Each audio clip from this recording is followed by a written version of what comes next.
From the Heart, January 20th, Jesus reveals the Father. John 17, verse 6 says, I have manifested your name to the men whom you have given me out of the world. If the poor and unlearned are not capable of understanding the Bible, then the mission of Christ to our world was useless. For he says, the Spirit of the Lord is upon me, because he hath anointed me to preach the gospel to the poor. He hath sent me to heal the brokenhearted, to preach deliverance to the captives, and recovering of sight to the blind, to set at liberty them that are bruised. The command to search the scriptures Christ addressed not only to the Pharisees and scribes, but to the great multitude of the common people who crowded about them.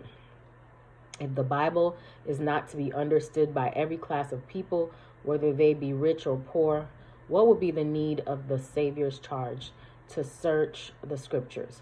What profit would there be in searching that which could never be understood?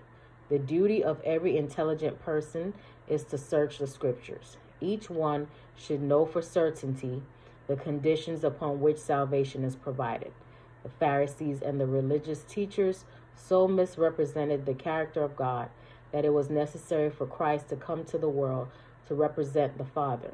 Through the subtlety of Satan, men and women were led to charge upon God satanic attributes. But the Savior swept back the thick darkness which Satan had rolled before the throne of God, in order that he might intercept the bright rays of mercy and love which came from God to us. Christ took upon him humanity in order that the light and radiance of divine love should not extinguish the human race. When Moses pleaded, I beseech thee, show me thy glory, he was placed in the cleft of the rock, and the Lord passed by before him.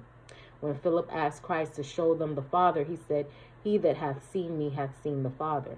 In plain language, the Savior taught the world that the tenderness, the compassion, the love that he manifested toward humanity were the very attributes of his Father in heaven.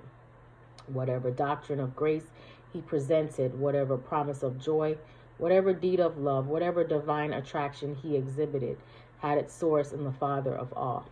In the person of Christ, we behold the eternal God engaged in an enterprise of boundless mercy toward the fallen race.